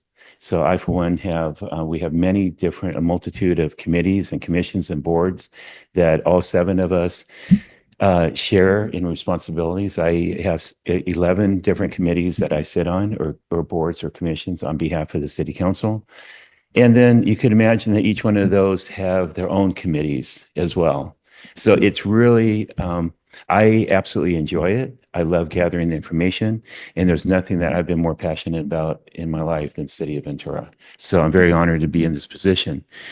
Now, getting to what's happening at City Hall, there's always something happening at City Hall, okay? And I learned early on that when I look at an agenda, I think, wow, this is a pretty mild agenda. I think this is going to be pretty easy, you know? You never, you just don't say that, okay? Because there is nothing easy. And the neat thing is that we have a lot of passion in our community and people show up. And I love the fact that we share that passion. And I hope as we move forward in the future that we're able to harness all that energy and make sure that we have respect for our differing opinions and bring it together so we can truly work on the best solutions for the future of our community. I know it's hard times to hope for that, but I hold out hope that we will be able to do and be very successful at doing more so as we move forward with this coming year and moving forward beyond that. What's been left over for 3.5 years, I'll start with GPAC, okay, General Plan Update. It's been 3.5 years in the making. It's been a complicated and tedious process at best. It's really, the general plan for a lot of people who don't know is really our blueprint for the next 20, 30 years, okay? It's really what we see, what we envision our community being, what we want to, where we want to see growth, where we need jobs, where we need parks, where we need to address issues dealing with climate change and the environment. And it's all inclusive, and it's a very big effort. And we try to gather as much input as we can. We have a concluded meeting, a 32nd meeting, okay, with the 22 volunteers that have served on that committee, plus numerous community members that have been participating with this effort for the last 3.5 years.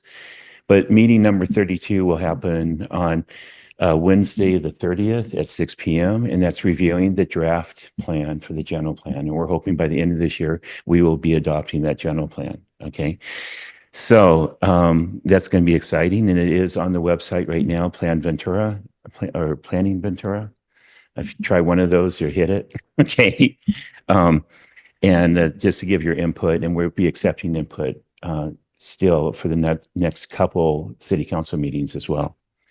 Next, we worked on the budget. As you know, we started that process in January. And in reality, budgeting and goals, we start first usually with goal setting.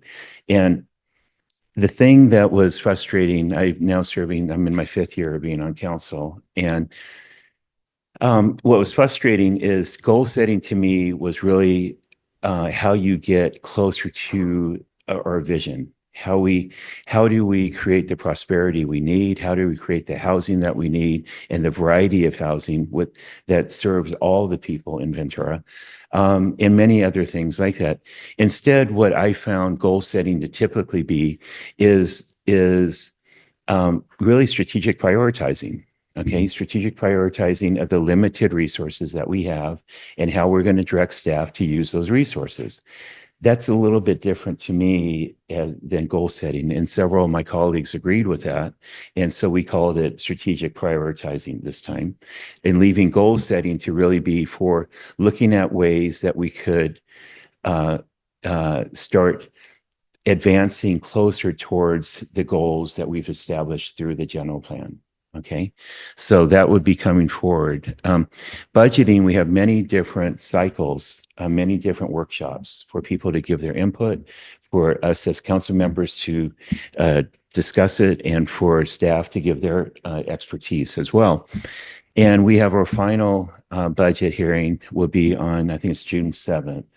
I had another one last night. Very long meeting again last night, so I am working on about 10% of my energy right now.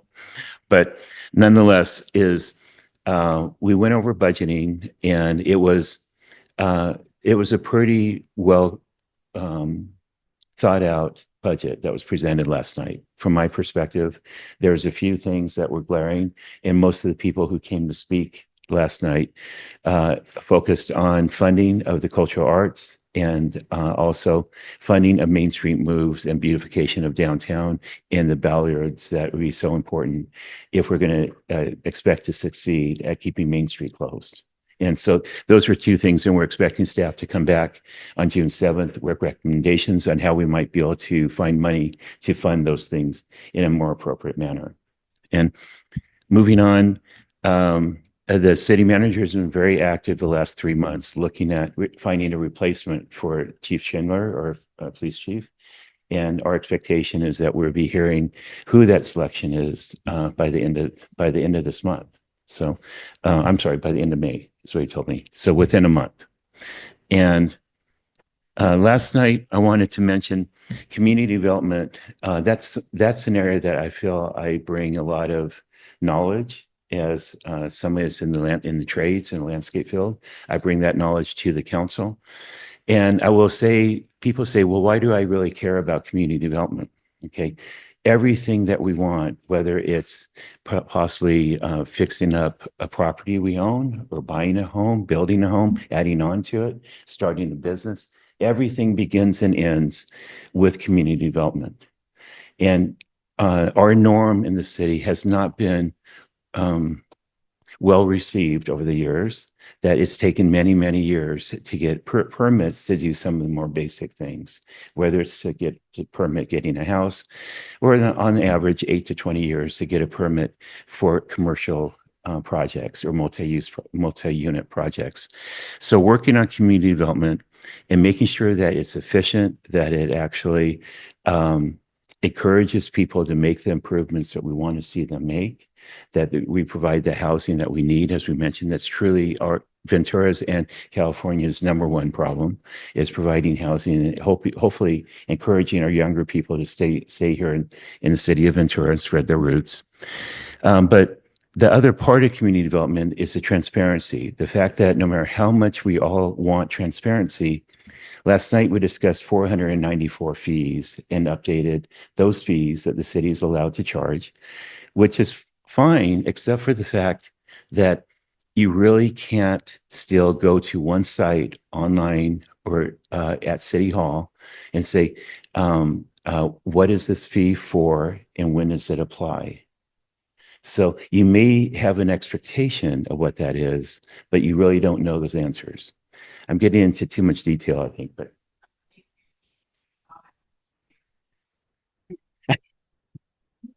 I want to remodel my kitchen and I'm adding 200 square feet. What permits do I need? I find it's very exciting. I think you're 100% right. And a matter of fact, I was talking to our building official, and I will let him be the one as we get closer to releasing it. But they're working on a lot of really exciting things that can exponentially. My goal as a council member is to make our community development and our processes at City Hall a model for the rest of us, coastal California. So, and I really believe we can do that. And by spending less time, resources, and effort in the process, we might be able to then encourage more affordable projects and better projects than what we're used to getting. That's the intent. So there's a couple of things downtown. Main Street moves, as you know, Main Street will be closed until this Pedestrian Mall Act vote by the property owners, and that's at least 2 years out to get to that point. So we know that at this point it will stay closed. And we now have a given period of time that all of us can work together to see, can we make that closure as the best it can possibly be, and can it really be the asset and the benefit for Ventura as we move forward year after year? Can it continue to be that community gathering place, the place for people to build community, to multi-generations to share in the beauty of our community and eat and dine and go out and work? There's a lot of things that we could do. We could activate that space to bring in events on a more regular basis, not just for tourism that brings money into our community, but especially for the quality of life for all of us that live here. So that's exciting. We also had some conversation last night about the auto sign, as you know, and some votes are harder than others because unfortunately you have to look at the rules that we have to play under. And this goes with several issues, too many to name tonight, but you have to look at the rules that we need to play under and which ones we could modify or change or find the exceptions to the rules to try to get to truly the best solution for everybody. And I think there's an issue there with light spreading across Montalvo. I tend to believe that trees might be an effective thing to do from many different fronts. There are some trees that can grow high enough to help us with that. Redwoods and eucalyptus near the freeway. But all that said is that we arrived at an issue that was more about a process of eliminating a public right-of-way from parcel instead of rejuvenating the discussion on how do we help and reduce the amount of light that's spread across that community. The latter is not dead. The latter is something that will continue to be worked on, but that really wasn't the issue at hand last night. So let's see. We also talked about the operating capital budget last night. I mentioned that. Pavement management plan. Okay, two things is it was brought up last night. We have financing and we have funding with the city, okay? Funding are things like taxes, property taxes, sales tax, other taxes and fees. Financing are different ways that the city could raise money to pay for things when we're short the ability to do so. Our city has never really been a cash-rich city. It's a city that we oftentimes in our roads, our infrastructure has shown it now more clear than ever with the 2 years of heavy rains back to back, that we have for too long put Band-Aids on our infrastructure. And a lot of that came through loud and clear over the last few years. So how do we really raise the bar and bring all of our streets up to the level that I think most of us want to see? It's not just the potholes, it's the wear and tear, it's the broken sidewalks, it's the trip and falls that we get sued with on a regular basis. So looking at how do we raise the standards for our infrastructure to meet all of our, what we would desire and want to see our infrastructure be. And that might entail some type of funding mechanism. But in the meantime, what we're doing as a council, we raise the budget for roads 30% 2 years ago. We raised it another 30% last year and put another $6 million, $6 or $7 million into it to try to get more done. The problem is as our road qualities decline, it becomes more and more expensive exponentially, more and more expensive to fix those roads. So it's a constant battle. We have to have all this stuff going through our heads as council members, trying to figure out the best path forward for our community. And that's where public input is essential to make sure we have all the perspectives. And what excites me is the opportunity to continue fostering the trust in a world that lacks a lot of trust in each other and especially in government, and see how we could really excel at coming up with the best solutions in a more timely manner where it really can make a difference. So that's what I'm anxiously looking at. I'm probably out of time, but I talked a bit about housing. I talked a bit about schools. Okay, one final thing, and I don't mind hitting the controversial stuff because that all needs to be discussed. We struggle with how often do we meet as a council. We also struggle with looking at other municipalities, state government, local government, regional government, and what do they allow for public comments. We want to hear from as many people from the public as we possibly can, recognizing that we also at some point have to do the work and make decisions on behalf of our community. So years ago, the council went to 3 minutes, and then we had 4 public speakers who come up. And then we have policies now, protocols that says if there's so many people signed up, it would go to 2 minutes. Well, the last couple of meetings when we had over 100 speakers, it's mayor's privilege to go ahead and lower it even further and lower it down to a minute. We're looking at that because the fact is that we don't want to take away people's ability to share their knowledge and share their input and what they came prepared to do. But also, like last night, we started at 3 in the afternoon and ended just over after 12 o'clock.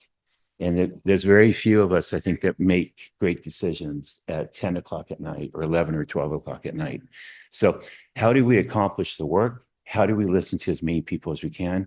How do we use all the tools available to us to communicate, whether it's through email, text, phone calls?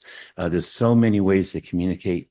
But for those who want to be part of the conversation on the night of that conversation, we need to be able to give them as much time as we can.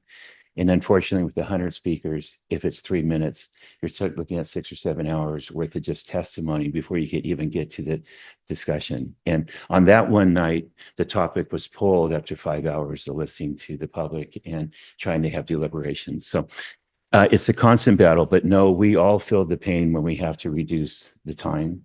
But we also try to balance it with the work that has to happen at City Council. That's about it. There's many other things. I mentioned the GPAC. I mentioned the budget coming up on June. And let's see, are there any questions? Maybe I'll go there. Yeah. Okay, Barbara. Thank you so much, Doug. Yeah, I had a couple questions. One of them was every year we talk about CARP, the Climate Resilience Action Plan, or the Climate Action and Resilience Plan, sorry.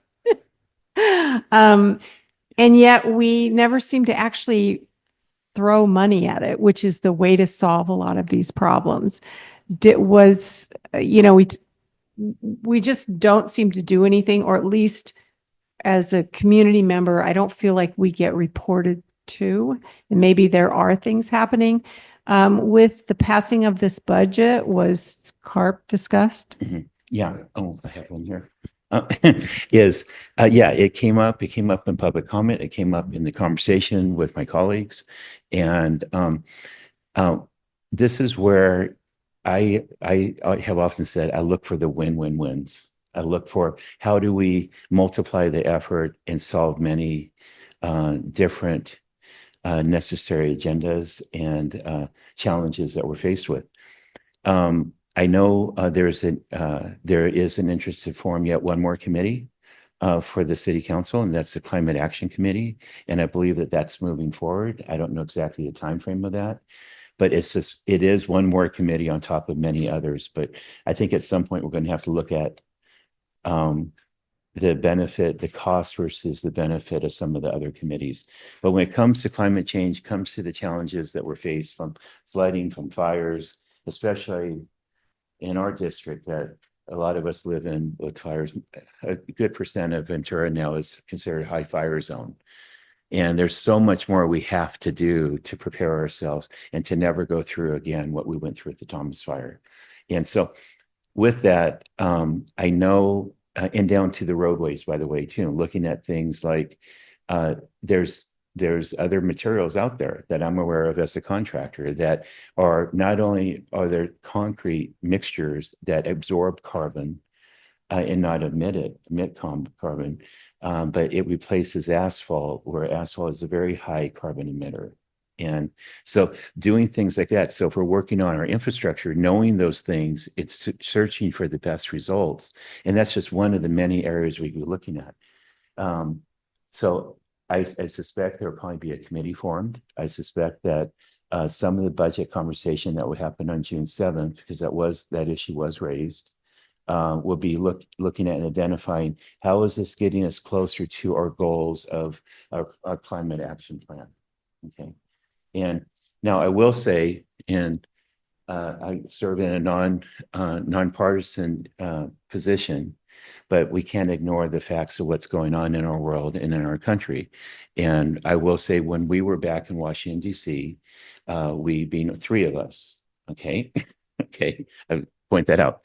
I ate three, me, Jeanette, and Ryan, okay.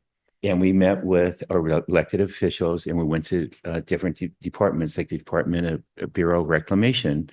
And when we talked about where, by the way, the Bureau of Reclamation, we have $136 million in grants that have been awarded to Ventura that we are anxiously making sure that don't disappear, that we hold on to those, because things are being canceled in DC. Things are being eliminated in DC. And when I was talking about Ventura's unbelievably successful ability to conserve water and to become, our goals of becoming a much more sustainable community.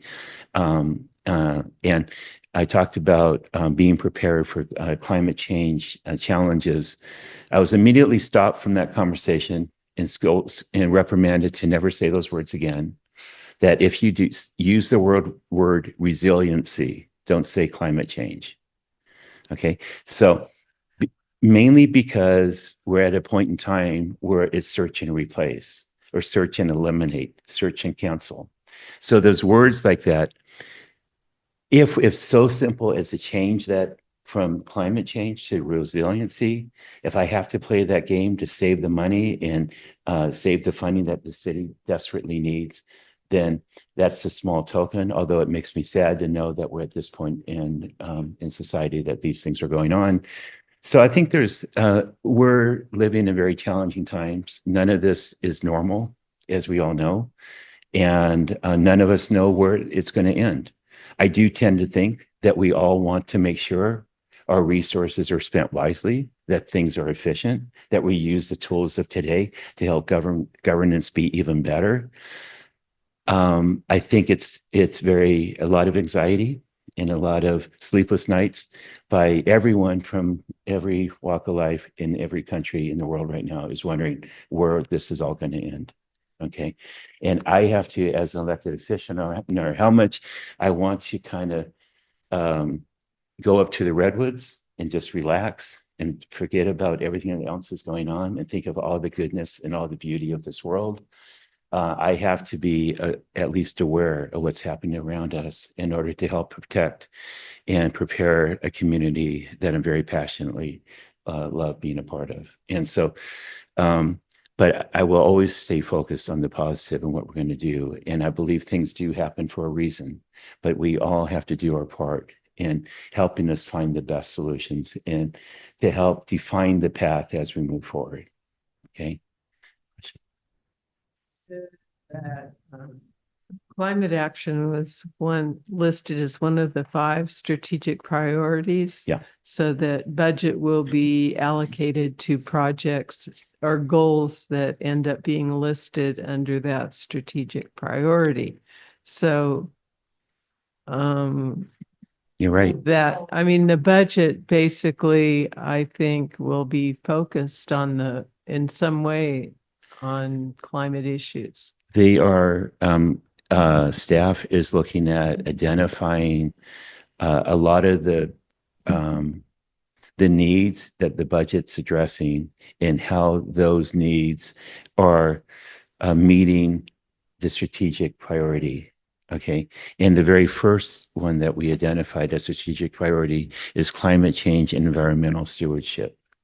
And we have an opportunity here between the newness of the land trust, between our national parks, which we have to be very vigilant on to make sure that they stay safe and that our wildlife is not jeopardized, or the beauty that we have. We have a lot of ways from the Channel Islands to the environmentally sensitive areas of our city where there's a San Juan area or the riverfronts. We're making significant progress working on with the channel keepers on the Ventura River water agreement. And that one's taken many years. Okay. But we're almost there. So we're looking at ways that we could be much more better stewards of our environment, and that we do more of the managed retreat, identify what needs to be raised or eliminated, figure out how to put barriers and buffers between the open space in our dense hillside communities so we don't have fire raging from house to house to house ever again. I really hope myself, I have my own personal goals and things that I believe in over the years. I actually had fun one weekend and put down 29 different things that I would consider economic generators just for fun, and how you might possibly be able to fund those sort of activities, all of which I think would make a very exciting community activity to just have fun brainstorming and seeing what sticks and how we could agree to move forward on some of those. Because we do have to increase our economic vitality. We do have to bring jobs back to Ventura. We do have to create the housing that we need, but we have to make sure that we have an environment that's livable. So anyways, that's a lot of stuff. Just a few things in my head. Imagine if I had 90% of my energy, if I'm not staying up till 12:30 at night.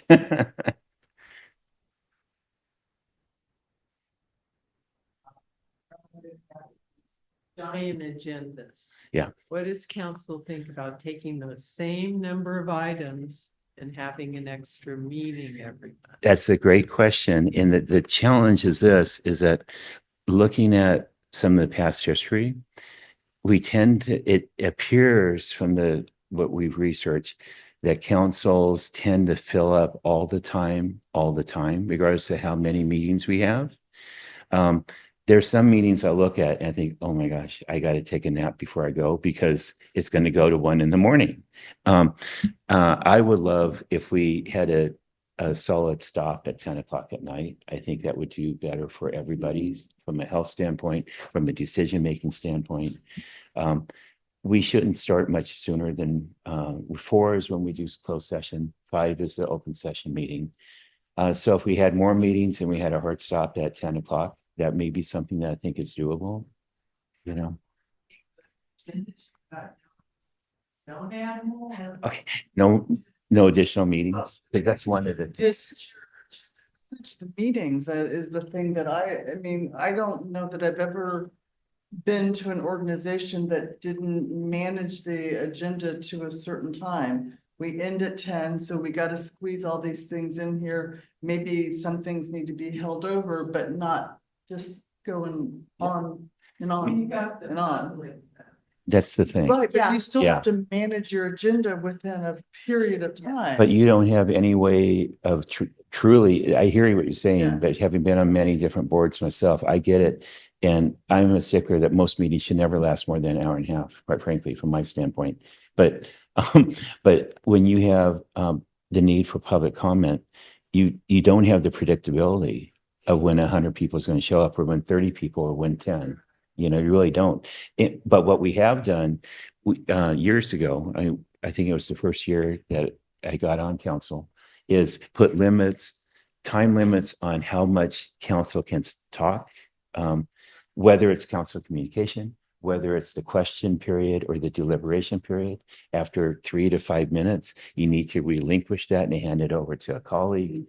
But you don't have a lot of control of how many times you may have reiterations of even the council conversation. Those are two variables that are very tricky to address, but I love your energy and enthusiasm and any ideas I'm absolutely open to. That's my goal. 120 people who were going to speak. You start brainstorming and Yeah. and you start thinking to yourself, well, perhaps, I mean, you don't want to limit public comment, but in a way, limiting public comment, pre-register for your time to speak. And then council could adjust the agenda on the back end, perhaps, something along those lines, where it makes it a reasonable time to conduct business, where you have community members who actually are willing to attend a meeting, stay at them and or view them, whether it's in person or online. But I mean, and then recruiting new council members, who has got the time and energy on a regular basis to stay past 1 o'clock in the morning. Council members, we have basically a volunteer council. When you look at the amount of pay, people have jobs. I just think I find it to be very out of control. No, well, thank you. I know 107 plus staff we're trying desperately to control that. And I know this is where I've got to give a lot of credit to our mayor. Because she's taken a beating on this, on trying to control. Right, Joe did. That's one. It's an ongoing, it's not fixing, you keep Yeah. looking at it like, this is nuts. How But could when this you're be listening happening like to, this? when you're listening to things that are marginally connected to the issue No, at exactly. 1 o'clock in the morning, and then people are ceding time to it. You just, I was truly falling asleep last night in the last 15, 20 minutes. I signed off, I had to go to bed. Yeah. Well, I barely made it to bed. Unfortunately, my dogs made it to bed before me, so I didn't have a good night's sleep either. So, but anyways, beside the point. Thank you for having me. I'm sorry it took so long. I have Well, I have one other solution Okay. for you. Yeah, I think please. local residents probably should have priority over people being bussed in to speak on a subject. That's a suggestion. We stopped, I think everybody heard that. We stopped asking for addresses, and it may be time to ask for addresses again for that very reason. On the sign up form. They don't ever, Yeah, they don't require they it. don't require it. Yeah. Then why not fill it? Because you're a good rule follower. rule follower. Thank you for that. Anyways, sorry, I'm happy to come here anytime you need me, and I'll try to be a little bit more succinct because I think I went over time. Well, By 5 for minutes, the not course. bad. Okay, Yeah. good. Thank you. All right. All right. Well, this was fun, you guys. Thank you. Right, no, Okay. we want to, Yeah. no. Is Dan Katz still on? Okay, well, Dan was going to speak. On your way out, there is a butterfly, and let me just, can somebody grab that? Yeah. So Dan Katz was going to speak about a butterfly and pollinator event. But he went off and I told him if he couldn't make it. So it's the Monarch and Pollinator Planting Event, Saturday, April 26th from 9 to 12 at Camino Real Park. Help plant a native habitat for monarchs, pollinators, and wildlife, which, by the way, we all know that monarchs are endangered. They're endangered because they've lost habitat, and they're losing habitat because we're losing so many trees to fire, drought, development, et cetera. Monarchs live in eucalyptus trees, and we've taken down a lot of groves in the last 10 years. So we've got to come up with other ways, and we're not coming up with them fast enough. So number one, plant the milkweed. Number two, don't take down that eucalyptus. And then I wanted to talk about Ventura Botanical Gardens. Free Day is Memorial Day, May 26th. Additionally, if you'd like to learn how to use walking sticks, one of the members of REI, Jeannie Cameronancy, is going to be speaking on Saturday, May 3rd from 10 a.m. to 11 a.m. You can sign up for that event on the Ventura Botanical Gardens website. And then Wednesday, May 28th is our next meeting, and we will be on Zoom. Is there any other announcements that I've missed? Anything else? Okay, well, thank you very much for coming tonight. We really appreciate it. It was great to see you.